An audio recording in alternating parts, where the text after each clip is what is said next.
یا یہ جو کرسچن لوگ ہیں وہ یہ کہتے ہیں according to God, the one who designed and instituted the marriage, God جس نے شادی کے انسٹیٹیوشن کو انٹیکٹ کیا ہے وہ یہ کہہ رہے ہیں. اور یہ شادی کیا love is a matter of obedience. اور وہ اللہ سبحانہ تعالیٰ وہ کہہ رہے ہیں کہ شادی میٹر آف obedience ہے, میٹر آف ایموشن نہیں ہے.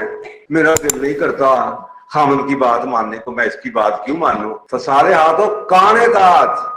تو نیک بیویاں اپنے خامدوں کی اطاعت گزار ہیں. وہ یہ کہہ رہی ہے کہ اوبیڈینس جو اللہ آپ کو شادی میں ڈال رہا ہے وہ کہہ رہا ہے یہ شادی اوبیڈینس کی شادی ہے, یہ مرضی کی شادی نہیں. دھائے میرا دل نہیں کر رہا, میں نے آج روٹی نہیں پکانی, میرا بس دل نہیں کر رہا. یہ آج ساری ہماری معاشرہ جو ہے نا موڈ ڈریون ہے. کسی زمانے میں مجھے یاد پڑتا ہے کہ جو ہمارے دادا صاحب تھے نا, ان کو ان کی جو دادی اماں ہے نا وہ صوفی صاحب, تو وہ جب نکلتے تھے جناب بڑا اسکول سے پڑھاتے ہوئے تو پہلے بندہ بھاگتا ہو جاتا تھا جی صوفی صاحب اسکول میں چل پے نے, بس پہنچنے والے نے تو کھانا لگنا شروع ہو جاتا تھا. پتا ہوتا تھا اس کے موبائل تو ہوتے نہیں تھے کہ واٹس ایپ کر لیجیے. تو وہ صوفی صاحب جب چلتے تھے تو چلتے چلتے آگے جا کے نا ان کا وہ جمگٹھا بڑھنا شروع ہو جاتا تھا. لوگ مسئلے مسائل شادیوں کے پوچھتے رہتے تھے, بڑھتا جاتا تھا کراؤڈ. تو وہ جو ملازم تھا وہ آتا تھا پھر بھاگتے جاتا تھا, پھر وہ جاتا تھا 15 ہو گئے وہی ہو گئے تو کھانا اسی طرح ٹیبل پر چلا جاتا تھا. تو آپ سوچیں ان ورڈز کا کتنا اثر ہے ریلیشن شپ کے اوپر. کیونکہ جب آپ سمجھیں خامد آپ کا دوست ہے تو پھر دوست کو تو آپ کہہ سکتے ہیں مارو چپیڑ مور دیتے, ایک دفعہ ہماری پکانی روٹی ہے میرا دل نہیں کرتا, اور آپ کو پتا ہوگا نہیں کھانے تحت تو آپ کے منہ سے کیسے بات نہیں. یہ دنیا نے آپ کے ساتھ سلوک کیا ہے نا. It's good to be friendly to your children, but خدایا آپ کے والد صاحب اگر آپ کے ساتھ فرینڈلی ہیں تو آپ بڑے خوش قسمت ہیں, لیکن یاد رکھیے وہ فادر ہے پہلے, وہ فرینڈ نہیں ہے. آپ خامد ہے, بیوی بیوی ہے, دوست یار نہیں ہے. کیا میرا دل نہیں کرتا تو کما کے لیا, تو بھی طرح نہیں آتا. یہ دوستی کی زبان ہے. اور یہ لفظ کیا ریلیشن شپ کے اوپر افیکٹ کر کے لوگوں کی سائیکی چینج کرتے ہیں. آپ کو ایگزامپل دے رہا ہوں. جب آپ کسی کو سر کہتے ہیں, کسی کو میم کہتے ہیں, کسی کو ہائے کہتے ہیں, کسی کو السلام علیکم کہتے ہیں, تو پوری کی پوری سائیکی وہیں سے ڈٹرمن ہو جاتی ہے. میں کسی کو کہوں یس سر اور میں کسی کو کہوں ہائے ڈیوڈ, اب ہائے ڈیوڈ کہہ کے میرے دماغ کو یہ سائن مل گیا کہ یہ میرا باس نہیں ہے, ہائے ڈیوڈ. تو بڑوں کو عزت دیجیے. بات یوز کرتے ہیں آپ ان ریلیشن شپ کو ڈسکرائب کرنے کے لیے, وہ آپ کے پورے ریلیشن شپ کے ساتھ جو آپ کا بہیویئر ہے وہ ڈیفائن. اور یہ بچے بچیاں کہاں سے سیکھیں گے؟ یہ کہاں سے سیکھیں گے؟ ماں باپ سے سیکھیں گے. یعنی کہ ہم دیکھتے تھے کہ یہ میں آپ کو باتیں بتا رہا ہوں, یہ میں اپنے بچوں کی بتا رہا ہوں. مجھے یہ پتا ہے کہ خاوند کی کیا عزت ہونی چاہیے.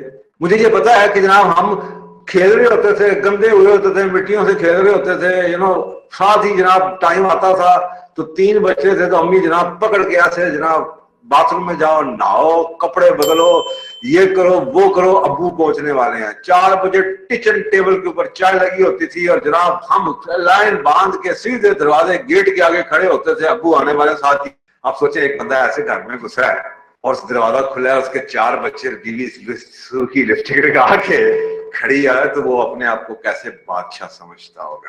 اور آج بندہ ٹا ٹا ٹو کھول بھی دے یار کتنے رہ گئی ہیں, ہاں پی پاں, تو اندر بڑے گا کی تکلیف ہے تھی ہار میں بجا دیتے ہیں. کوئی گل نہیں, امی کا فون آیا سی, اس کو الٹا اس کے اوپر اٹیک ہو جاتا ہے. میں اکثر کہتا ہوں you treat your husband like a بادشاہ and you become a wife of a بادشاہ. You treat him like a slave and you are a wife of a sleeve.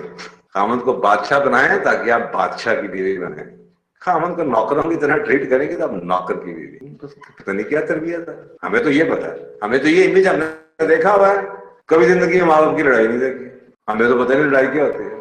اور آج میں سنتا ہوں کہ یار آج یہ سنتا ہوں میاں بیوی میں لڑائی نہ ہو تو وہ اب نارمل ہے.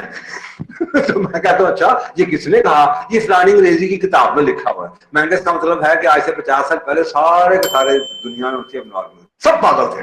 اب جو ان سے پچھلے 100 سال میں لوگوں کو کر لائی ہے. یہ تو ان بچوں کی تربیت ہے, یہ تو اسکولوں کالجوں میں ان کو پڑھایا گیا ہے. نیٹ میں یہ پڑھتے ہیں یہ لڑکوں تو بڑا نارمل ہے, جو لڑتے نہیں وہ نارمل ہے. کیا بات ہے, واہ جی واہ. یہ زبان حدیث میں ذکر ہے, یہ زبان اتنا ڈیمیج کر دیتی ہے کہ بعد میں ہم لائنیں نکال دیں ناک کے, اس وقت اگر آپ نے خاوند کو کچھ کہہ دیا ہے یا کسی کو بڑے کو کچھ کہہ دیا ہے وہ معاف بھی کر دیا, لیکن جو ریلیشن شپ کا ڈیمیج ہو چکا آپ کو پتہ نہیں اس کا ڈیمیج. تم عورتوں کو یہ پتا تھا بچہ آپ سے بدتمیزی کرتے ہیں، آپ کا آرڈر نہیں مانتا، آپ سے چپیڑ مارتے ہیں. باس آپ کو کہہ دے کھڑے ہو کے بدتمیزی کرتے ہیں، آپ سے چپیڑ مارتے ہیں اس ویسے منہ کر جی سر. تو آپ سمجھتے ہیں کہ یہ خامد ہے، یہ قوام اللہ نے بنا کے بھیجا ہے. یار میری لڑائی اللہ کے ساتھ ہے، اس خامد بیچارے کے ساتھ کیا ہے؟ میں اللہ سے پوچھ لوں گی جا کے اسے قوام کیوں بنایا تھا. اگر یہ قوام ہے تو چلو ٹھیک ہے یار، آپ تمہاری اس کے ساتھ کیا لڑائی، اب جیسا بھی ہے یہ قوام ہے، خدا اس کو ٹریٹ تو کر لو قوام کی طرح. گھر میں برکت تو لے آؤ، رونقیں تو لے آؤ. یہ ہمارے بیسک فنڈامنٹل بلیفس ہیں جو کہ اولاد کی تربیت میں ماں باپ کے سامنے